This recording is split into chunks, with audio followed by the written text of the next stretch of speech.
दोस्तों, ज्यादा वक्त नहीं बीता जब अभी कुछ महीने पहले दिल्ली में चुनाव थे तो प्रधानमंत्री नरेंद्र मोदी स्वयं मैदान में उतरे थे।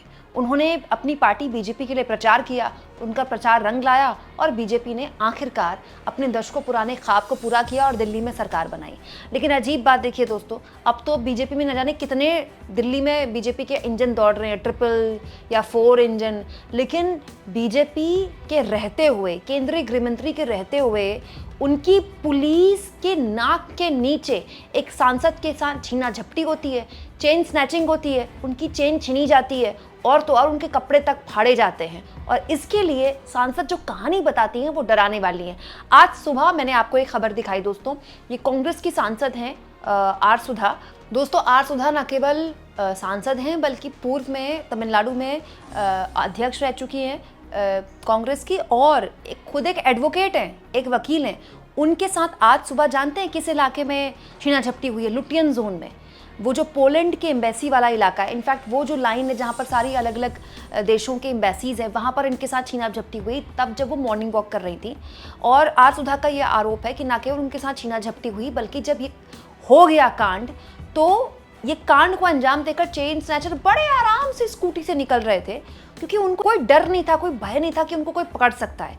और तो और दोस्तों, आर सुधा ने सबसे हैरान करने वाला दावा ये किया है कि जब वो इस पूरे मसले को लेकर एक पुलिस वैन के पास गई, हालांकि उस इलाके में पुलिस वैन होनी चाहिए थी लेकिन नहीं थी, लेकिन जब वो खुद पुलिस वैन के पास गई, उन्होंने ये सब कुछ बताया तो पुलिस वालों ने उनसे कहा कि मौखिक से कुछ नहीं होता, आप थाने आइए, थाने में रिपोर्ट दर्ज करवाइए। उन्होंने अपनी पार्टी के लोगों से कॉन्टैक्ट किया, उनकी अपनी पार्टी कांग्रेस पार्टी के लोगों ने उनकी मदद की, जिसके बाद वो थाने गई, थाने में उन्होंने लिखित शिकायत की। अब उन्होंने इस पूरे मसले को लेकर केंद्रीय गृह मंत्री अमित शाह से भी मुलाकात की है और प्रियंका गांधी उनके साथ गई थी जब वो ओम बिरला से भी मुलाकात करके आज आई हैं। आप चाहें तो मेरा ये वीडियो विस्तार से देख सकते हैं। और इस पूरे मसले को लेकर दोस्तों अब आर सुधा खुद सामने आई हैं और उन्होंने विस्तार से बताया है कि उनके साथ आज सुबह कैसे कैसे क्या क्या हुआ। दोस्तों, इस खबर को गौर से देखिए, क्योंकि दोस्तों दिल्ली को लेकर आज से पूर्व में जब केंद्र में मोदी की सरकार नहीं आई थी तो दिल्ली बना क्राइम कैपिटल, इस तरह की खबरें बनती थी। और दिल्ली में छोटी भी क्राइम की वारदात होती थी तो बहुत बड़ी खबर बनती थी। हर दिल्ली में क्राइम की खबर को सीधे केंद्र की सरकार की नाकामी के तौर पर दिखाया जाता था। लेकिन ये अजीबोगरीब स्थिति देखिए, एक सांसद के साथ दोस्तों दिल्ली के सबसे पॉश इलाकों में से एक लुटियन जोन में, एम्बेसी के बाहर, सबसे हाई प्रोफाइल इलाका है, वहाँ पर विदेशी लोग रहते हैं, विदेशी बड़े बड़े राजनयिक रहते हैं, उनके दफ्तर है वहाँ छीना झपटी हो जाती है। सबसे बड़ी बात, चेन स्नैचर्स को डर नहीं लगता है सब करने में। उसके बाद वो आराम से भाग जाते हैं, सांसद घायल होकर गिर पड़ती है, उनके कपड़े तक फट जाते हैं।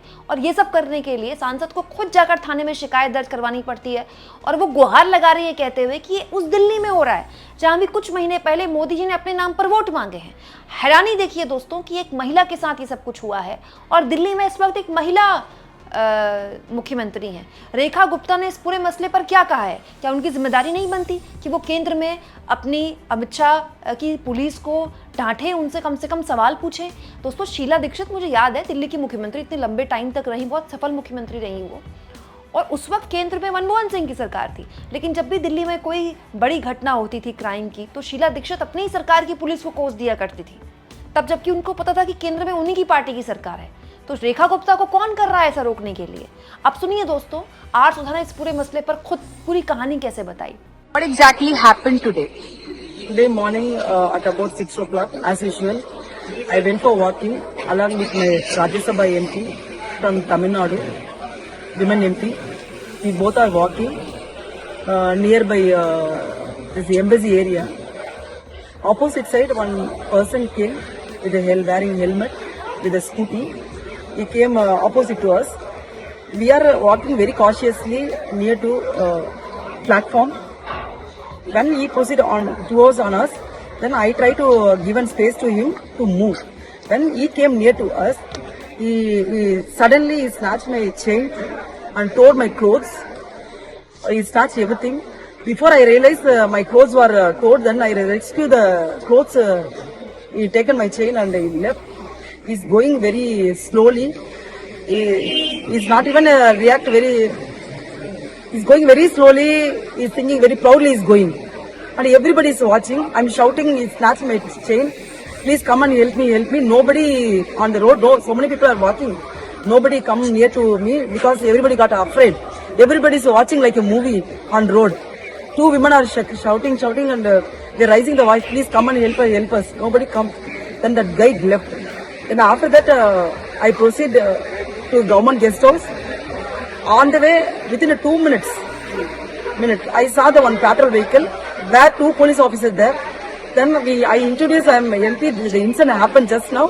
The accused is going. Please go and catch hold on me. No, they are telling, give the complaint, madam. Give the complaint. I take your name and phone number. They taken my name and phone number. Not even alert. Not even alert any police.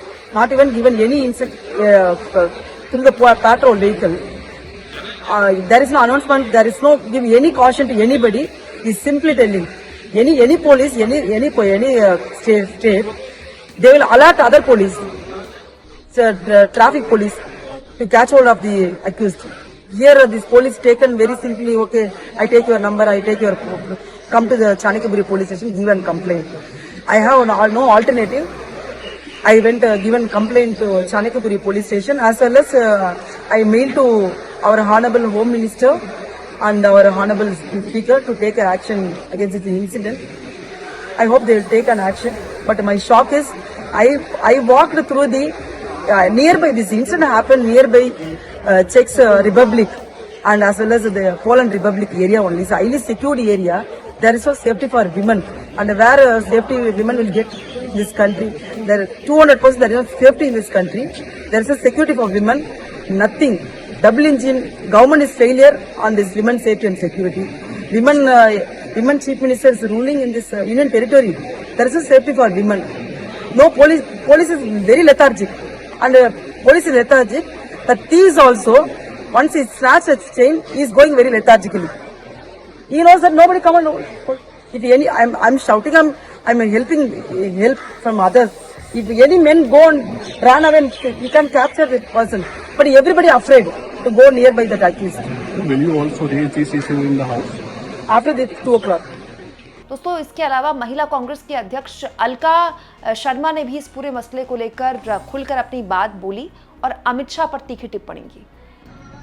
सत्य देश के गृह मंत्री आदरणीय अमित शाह जी, आपको, आपकी पूरी Delhi police को और दिल्ली की महिला मुख्यमंत्री रेखा जी, आपको बताना चाहती हूं कि आज सुबह 6 बजे हमारी तमिलनाडु से महिला सांसद, मेरी पूर्व महिला कांग्रेस की वो तमिलनाडु की अध्यक्ष भी रही हैं, आप सांसद हैं, आर सुधा वकील हैं पेशे से, तमिलनाडु भवन में रहती हैं, संसद सत्र चल रहा है इसलिए वो दिल्ली में हैं।